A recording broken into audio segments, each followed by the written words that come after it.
تازه او ډیر بد خبر د افغانستان د کرکټ بورډ د مشرانو فرحان یوسفزی او لطف الله ستانکزی ترمنځ کړکېچ رامنځته شوی دی. فرحان یوسفزی لطف الله ستانکزی ته وروستی اخطار ورکړ. دا چې څه اخطار یې ورکړل او ولې کړکېچ روان دی د هر څه راسره په دغه ویډیو کې وګورئ، خو ویډیو راسره تر پایه وګورئ، په ډېر څه به پوه شئ.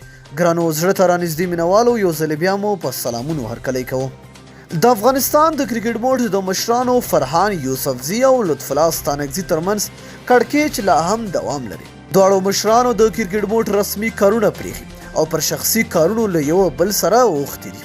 د افغانستان په کرکټ بورډ کې یو شمېر سرچینې خبرنیال.com ته وویل چې د بورډ مشر فرحان یوسفزی او اجرایه رئیس لطف الله ستانکزی له تېرو 2 میاشتو راهیسې له یو بل سره نظري اختلاف دي. د معلوماتو له مخې د بورډ اجرایه رئیس او عمومي رئیس د کرکټ بورډ رسمي کارونه له ځنډ سره مخ کړي، خو د کارکوونکو په ټاکنو او رخصتولو باندې بوخت دي. دا چې دواړه لوري په یوې اداره کې په دنده بوخت دي، خو په پریکړو او د پلانونو په عملي کېدا کې له یو بل سره سخت اختلافات لري. د همدغو اختلافاتو له امله اوس تازه د کرکټ بورډ مشر فرحان یوسفزی رسما اجرایه رئیس لطف الله ستانکزی ته اخطار ورکړی دی چې د اختلافاتو او د کړنو د توپیر له امله به نوموړی له دندې رخصت کړي.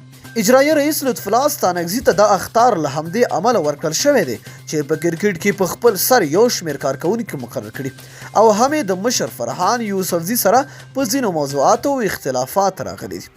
د کرکټ بورډ یو شمېر کارکوونکو خبرنیال.com ته وویل چې د دوی د مشرانو له لورې ماشومانه کړنې ورځ تر بلې دوام لري چې په دې سره ورځ تر بلې د کرکټ بورډ اداره د زوال په لورې روانه ده.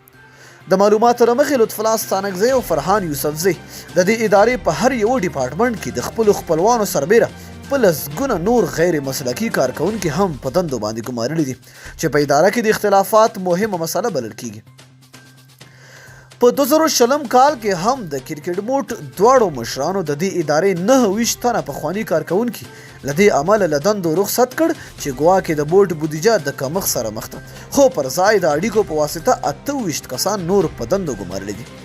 دغه راز لطف الله ستانکزی خپل میاشتنی معاش نږدې 1 لک افغانۍ نور هم پورته کړی دی او همې ځان ته د نږدې کارکوونکو معاشات لوړ کړي دي.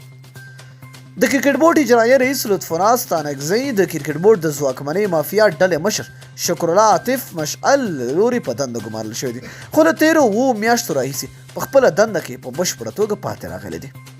د افغانستان د کرکټ مبصرین او مینوال هم ادعا کوي چې ګواکې دواړه مشران ستانکزی او یوسفزی په خپلو دندو کې په مکمل ډول پاتې راغلي دي. پر وینا یې دواړو مشران د افغانستان د کرکټ د ښه والي لپاره په 2020 کال کې کوم مثبت پلان نه لري. د کرکټ مبصرین او مینوال هم دعوی کوي چې ګواکې د یوې بشپړ غړیتوب لرونکې ادارې په صفت دواړه مشران ناکامه راغلي دي. نو دوستانو، تاسو د فرحان یوسفزی او د لطف الله ستانکزی دا کړکېچ په څه بولئ؟ آیا د دوی دا کړکېچ به کرکټ ته نور زیان ورسوي او که نه؟ څوک ګرم دی، لطف الله ستانکزی که فرحان یوسفزی؟ لاندې په کمنټ کې خپل نظر موږ سره شریک کړئ. تر بیا بلې ویډیو د الله په امان په دعاګانو کې مې یاد ساتئ.